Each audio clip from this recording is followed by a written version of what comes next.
한국은 낭만 영화에 등장하는 시적인 자연 풍경이나 거대하고 대규모의 건축물, 독특한 문화와 음식으로 유명한 매력적인 관광지 중 하나이다. 딸의 협박에 강제로 오게 된 한국 여행. 그런데 프랑스 엄마가 갑자기 오열하는데 여기 한 모녀가 전화통화를 하고 있습니다. 딸은 엄마에게 한국에 오라고 말하고 있으며 엄마는 죽어도 한국에 가지 않겠다며 버럭버럭 소리를 지르고 있는데요. 도대체 이 모녀에게 어떤 일이 있었던 것인지 자세한 내용 살펴보도록 하겠습니다. 프랑스 여성의 사연입니다. 안녕하세요. 저는 프랑스에서 살고 있는 레아라고 합니다. 저는 제 조국인 프랑스를 사랑하고 늘 자랑스럽게 생각하지만 제 뿌리인 루마니아 또한 늘 가슴속에 품고 있는데요. 사실 저는 루마니아에서 태어났지만 어머니는 경제적인 이유 때문에 무척이나 어렸던 저를 데리고 프랑스로 오게 되었다고 하셨습니다. 그래서 제겐 루마니아에 대한 기억은 없어요. 어머니는 루마니아의 독재자인 차우세스쿠의 끔찍한 다자녀 정책으로 태어난 세대였고 아이를 낳지 않으면 살인적인 세금을 매긴다거나 경우에 따라서는 처형까지 당하던 때라 어머니는 그야말로 강제로 태어나셨던 것입니다. 루마니아 정부는 아이를 45명 낳는 것을 강제시켰지만 넘쳐나는 아이를 감당할 사회적, 경제적 인프라를 갖추고 있지 않아서 어머니를 비롯한 많은 어린이들이 버려졌다고 하는데요. 그 당시 루마니아는 의료체계도 제대로 갖추고 있지 않아서 사소한 병에도 수많은 사람들이 치료도 못 받고 죽었다고 했습니다. 제 아버지도 그 희생양 중 하나였고 어머니는 그야말로 살기 위해 저를 데리고 프랑스로 도망쳐온 셈입니다. 이민자로서 어머니는 프랑스에서 안 해본 일이 없을 정도로 정말 여자로서 모든 것을 포기한 채로 열심히 사셨고 저를 먹여 살리느라 잠도 거의 안 자고 늘 일만 하셨습니다. 그렇게 오랜 시간 동안 일만 해오신 결과 저희는 작지만 집도 생겼고 엄마가 운영하시는 원단 가게는 이제 지역 내에서 유명해져서 돈도 꽤나 벌게 되었습니다. 그러나 어머니는 어려웠던 시절을 잊지 못하시는지 여전히 뭐든지 병적으로 아끼시곤 합니다. 수도세가 아깝다며 집에서 화장실에 소변을 모아뒀다가 한 번에 물을 내리게 하시고 낮에는 불도 못 켜게 하셨거든요. 그리고 집 앞 마트에서도 채소나 과일 등을 구매할 수 있지만 고작 1유로를 아끼겠다고 왕복 1시간이 넘는 대형마트에 가서 식자재를 구매해 오시죠. 저는 성실과 노력만으로 가난을 극복한 엄마가 존경스러우면서도 이제는 남부럽지 않게 잘 살게 되었음에도 아직까지도 병적으로 돈을 아끼는 엄마가 이해가 안 됐습니다. 그러다 저는 친구의 부탁으로 한국에 가게 되었는데요. 친구는 K-팝의 열렬한 팬이었고 저는 그녀만큼의 열정적인 팬은 아니었지만 어쨌든 K-팝을 꽤나 즐기고 있던 터라 같이 동행하게 되었죠. 그리고 제가 직접 경험한 한국은 왠지 모를 정감이 가서 그대로 눌러 앉게 되었습니다. 친구는 일주일 후에 다시 프랑스로 돌아가 버렸지만 저는 한국이 마음에 들어서 3주간 더 여행하기로 했거든요. 일단 저는 한국에 대해 더욱 알아보고 싶어서 한국의 역사와 관련한 박물관을 돌아봤는데요. 한국의 역사를 알게 되니 제가 왜 한국의 정체모를 호감이 갔는지 그 이유를 알 수 있게 되었습니다. 한국의 역사를 보면 저희 엄마의 삶이 떠올랐기 때문이에요. 한국은 지금이야 세계적인 선진국이자 그들의 문화 또한 전 세계를 지배하고 있지만 그들은 불과 몇십 년 전까지만 해도 일본의 침략과 한국 전쟁을 거치며 엄청난 빈민국으로 전락했었거든요. 그러나 한국인들은 자신을 기꺼이 희생하면서까지 국가와 가족을 위해 정말 잠도 안 자고 일만 했고 그들의 근면, 성실함은 결국 한국을 세계 최고의 부국으로 올려놓았죠. 그리고 이는 저희 엄마의 삶과 정말 비슷하더군요. 이런 한국의 역사를 알게 되니 저희 엄마도 자신이 살아온 삶과 비슷한 한국을 반드시 좋아할 거라 생각이 들었습니다. 그리고 엄마는 늘 일만 하느라 해외여행을 단 한 번도 가본 적이 없었기에 엄마가 꼭 한국을 경험해봤으면 좋겠다고 생각했어요. 그래서 숙소에 돌아오자마자 엄마에게 연락을 했죠. 엄마는 처음에는 완강히 거절하더군요. 레아, 비행기 값이 얼마인 줄은 알고 말하는 거니? 차라리 한국 말고 프랑스의 니스 같은 곳을 가는 건 어떠니? 니스는 저렴하게 갈 수 있지만 몹시 아름다운 해변이 있단다. 하지만 저는 한국에 오라며 고집을 부렸고 저는 늘 엄마의 말을 잘 듣는 효녀였기 때문에 이런 제 고집에 엄마는 적잖이 당황을 하셨습니다. 결국 엄마는 마지못해 제 제안을 승낙하셨고 한국으로 오시게 되었습니다.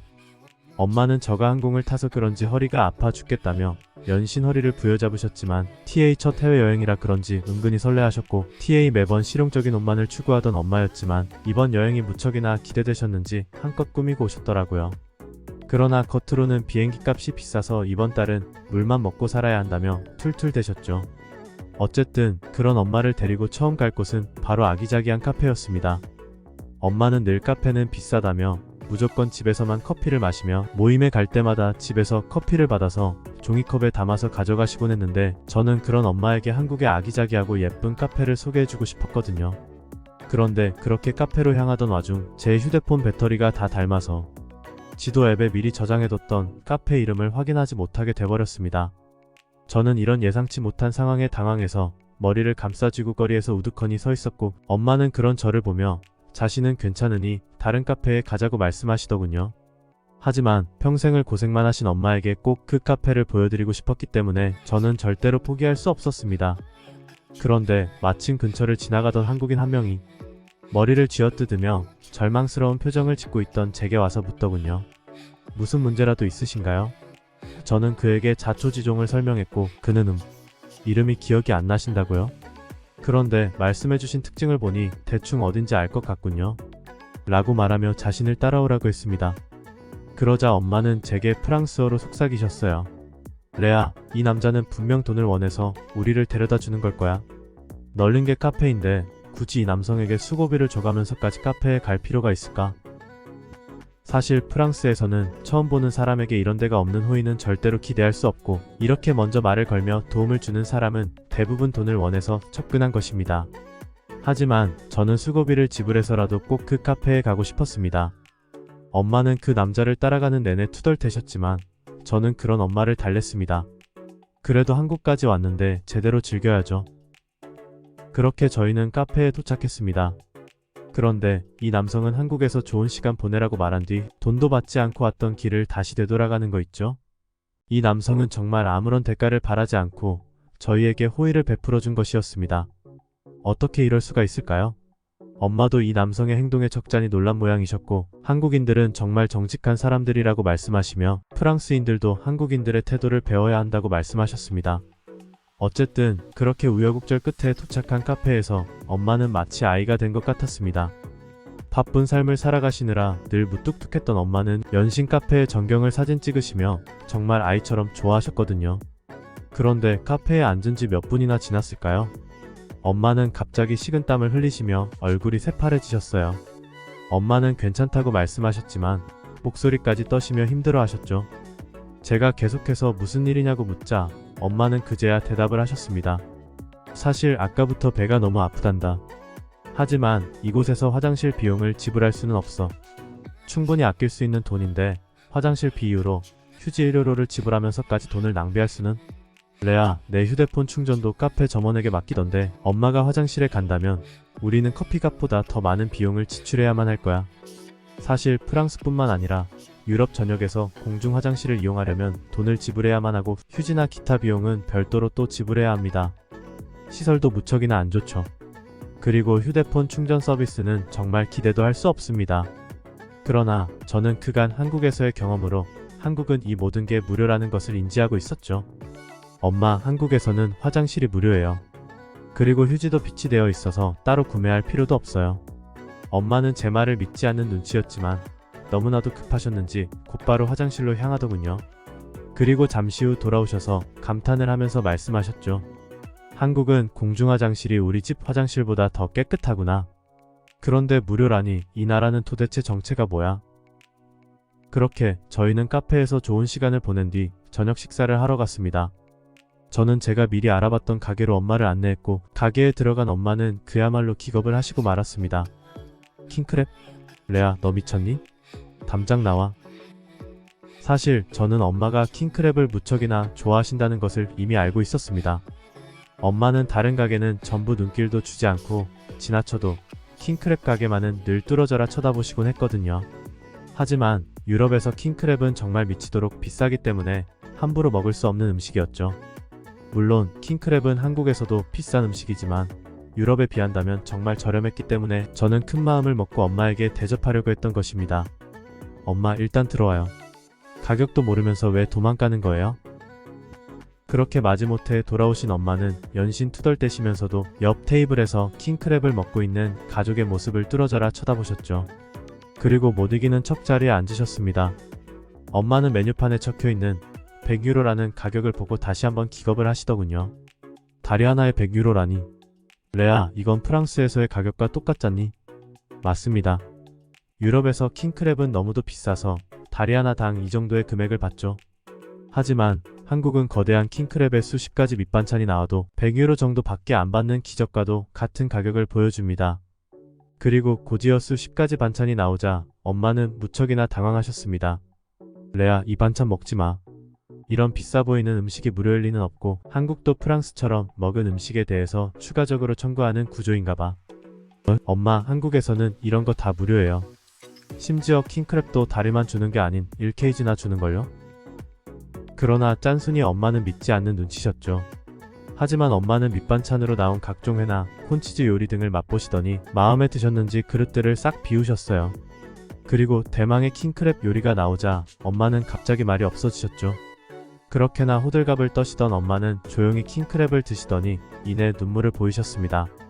그리고 엄마는 조용히 옛날 이야기를 해주셨어요. 제가 어렸을 때 엄마는 프랑스의 높은 집세와 물가를 버티기 위해 공장을 전전하시며 밤새도록 일하셔야 했다고 합니다. 그러나 일도 힘든데 루마니아 출신이라는 이유로 엄마는 프랑스인들에게 갖은 핍박과 무시를 당해야만 했고 어린 저까지 돌봐야 해서 정말 힘든 나날을 보내셨다고 해요. 그렇게 늘 일만 하던 어느 날 엄마는 연이은 추가 근무로 돈을 꽤나 많이 벌게 되셨고 큰맘 먹고 저를 데리고 킹크랩 식당에 가셨다고 했는데요. 엄마는 늘 킹크랩 식당을 지나치며 입맛만 다셔야 했는데 드디어 한번 먹어보나 싶어서 설레는 마음에 메뉴판을 확인하셨다고 했습니다. 그러나 킹크랩은 생각보다 가격이 너무나도 비쌌고 엄마는 결국 킹크랩 다리 2개만 시켜서 저와 하나씩 나눠 먹어야 했다고 하셨습니다. 그 모습을 지켜본 불친절한 프랑스 직원은 당시 불어가 능숙하지도 않고 남루한 행색을 했던 엄마를 깔보며 거지 취급을 했고 엄마는 매일같이 밤새도록 뼈 빠지게 일하는데 그저 루마니아 출신이라는 이유로 이런 차별을 받는 현실에 너무 슬프셨다고 합니다. 그리고 이날 이후로 엄마는 반드시 부자가 되어서 딸인 저만큼은 절대로 무시당하지 않게끔 하려고 그때부터 돈을 악착같이 모았다고 하셨습니다. 즉, 엄마는 오로지 저를 위해 그렇게나 열심히 돈을 모으셨던 거였죠. 정말 충격적이었습니다. 그리고 궁상맞게도 저희 모녀는 그렇게 식사 중에 부둥켜 안고 눈물을 흘리고 말았어요. 식사를 마친 뒤 엄마는 킹크랩을 마음껏 먹어보는 게 평생 소원이었는데 자신의 소원을 이루게 해줘서 고맙다고 말씀하셨습니다. 그리고 다음날 저는 엄마에게 제가 방문했던 한국사 박물관을 소개해드렸어요. 엄마는 한국의 역사를 유심히 보시더니 마치 자신의 인생 같다며 눈물을 보이셨어요. 한국이 이렇게 최빈국에서 최고로 발전했듯이 엄마도 원단 가게를 열심히 운영해서 한국만큼 더욱 성공해 보겠다고 말씀하셨죠. 저희 모녀는 지금 프랑스로 다시 돌아온 상태입니다. 한국에 다녀오신 엄마는 마음의 짐을 조금 덜게 되셨는지 예전만큼 병적으로 돈을 아끼진 않으십니다. 그리고 요즘에는 제게 한국에 다시 갈 일 없냐고 묻기까지 하시는데요. 아마 엄마도 한국이 무척이나 마음에 드셨던 모양입니다. 이건 비밀이지만 저는 다음에 있을 엄마의 생신날 선물로 한국행 비행기표를 예매해서 엄마와 함께 배 터지게 킹크랩을 먹고 올 예정이에요. 이 외국인의 글은 여기까지입니다. 가족을 위해 젊음을 헌신하신 어머니를 둔 프랑스 여성의 사연이었습니다. 앞으로는 행복한 일만 가득하시기를 바랄게요. 따님과 함께 좀 더 나은 삶을 위하여 지금까지 수고 많이 하신 어머니. 앞으로는 더 좋은 일만 가득하시기를 빌겠습니다.